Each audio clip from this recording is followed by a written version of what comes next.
ஓம் சாந்தி. 30/6/2026 செவ்வாய்க்கிழமை. வாணி தரும் வசந்தம். இனிமையான குழந்தைகளே, இந்த சமயம் பாபாவிடம் பலியானீர்கள் என்றால் 21 பிறவிகளுக்கு சுகமானவர்கள் ஆகிவிடுவீர்கள். அதிகாலையில் எழுவதற்கான பழக்கத்தை கொண்டு வர வேண்டும். அதிகாலையில் எழுந்து பாபா நினைவில் அமருவது இது மிக நல்ல தாரணையாகும். எந்த குழந்தைகள் விரைவில் உறங்கி விரைவில் எழுகின்றனரோ அவர்களின் நிலை நாள் முழுவதும் நன்றாக இருக்கும். அஞ்ஞானிகளின் உறக்கத்தை காட்டிலும் ஞானிகளின் உறக்கம் பாதியாக இருக்க வேண்டும். 10 மணிக்கு உறங்கி 2 மணிக்கு எழுந்து சிவ தந்தையின் நினைவு செய்ய வேண்டும். நாம் நம்முடைய தந்தை பரம்பிதா பரமாத்மாவுக்கு எதிரில் அமர்ந்துள்ளோம் என்பதை தெரிந்திருக்கின்றீர்கள். ஏன் அமர்ந்துள்ளோம்? பாபாவிடமிருந்து எல்லையற்ற ஆஸ்தியை அடைவதற்காக. ஆத்மா வீட்டிலிருந்து பாவனமாகத்தான் வருகின்றது. பிறகு மாயை பத்தீத்தமாக ஆக்கிவிடுகின்றது. பாபா ஒருபோதும் பத்தீத்தமாக ஆகுவதில்லை. பாபா ஒருபோதும் குழந்தைகளுக்கு தவறான வழியை தருவதில்லை. இந்த நேரம் மனிதர்கள் பத்தீத்தமான வழியைத்தான் தருகின்றார்கள். பத்தீத்தம் ஆகாதீர்கள், அதாவது விகாரத்தில் செல்லாதீர்கள் என்று இப்பொழுது பாவனமான தந்தை கூறுகின்றார். பாபா ஒருபோதும் குழந்தைகளுக்கு துக்கத்தின் வழியை தர முடியாது. மாயைதான் துக்கம் தருகின்றது. அந்த மாயை மீது வெற்றி அடையும் போது நீங்கள் உலகத்தையே வென்றவர்களாக ஆகின்றீர்கள். மனிதர்கள் கல்பத்தின் ஆயுளை லட்சக்கணக்கான வருடம் என புரிந்துள்ளார்கள். 5000 ஆண்டுகளுக்கான கணக்கினை நீங்கள் சொல்ல முடியும். கிறிஸ்துவுக்கு 2000 ஆண்டுகள் ஆகின்றது. புத்தருக்கு 2250 ஆண்டுகள். இஸ்லாமியருக்கு 2500 ஆண்டுகள் ஆகின்றன.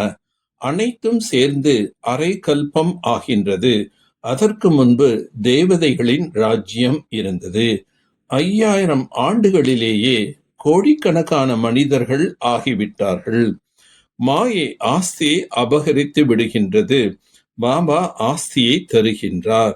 இது பலமுறை நடந்த விளையாட்டாகும்.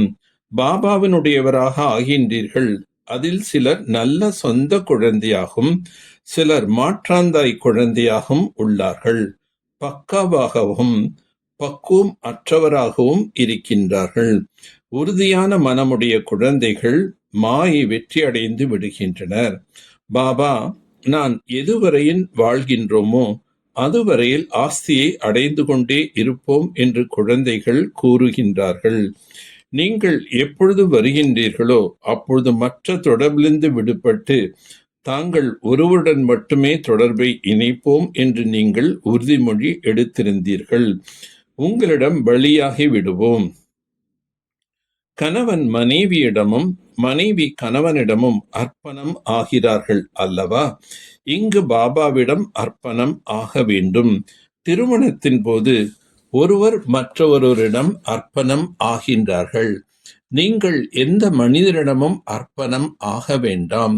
உங்களிடம்தான் அர்ப்பணம் ஆவேன் என்று உறுதிமொழி கொடுத்திருக்கிறீர்கள். நீங்கள் என்னிடம் அர்ப்பணம் ஆனால் நான் உங்களை 21 பிறவிகளுக்கு சதா சுகம் நிறைந்தவராக ஆக்கிவிடுவேன். முன்னேற்றத்தில் சென்றால் வைகுண்டத்தின் போதை ஏற்படுகின்றது. கீழே விழுந்து விட்டீர்கள் என்றால் தூள் தூளாக ஆகிவிடுவார்கள். தந்தை நினைவு செய்து விக்ரமங்கள் அனைத்தையும் விநாசம் செய்ய வேண்டும். இரவில் விரைவில் உறங்கிவிடவும் அதிகாலையில் விரைவில் எழுந்துவிடவும் என்று பாபா கூறுகின்றார். இரவு 10 மணிக்கு உறங்கி 2 மணிக்கு எழுந்து விட வேண்டும்.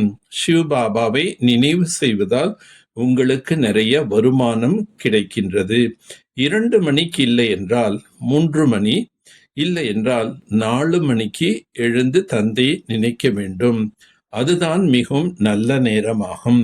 அமிர்த வேலை நினைவுதான் நல்ல பிரபாவத்தை ஏற்படுத்துகின்றது. குழந்தைகள், நீங்கள் கூட அதிகாலையில் எழுந்து அழிவற்ற வருமானத்தை அடைந்து கொண்டே இருங்கள். 21 பிறவிகளுக்கு சதா சுகமானவராக ஆகுவதற்கு பாபாவிடம் முழுமையாக பலியாக வேண்டும். ஸ்ரீமத் படி சிரேஷ்டமானவராக ஆக வேண்டும். மனவழி மனித வழி தியாகம் செய்ய வேண்டும்.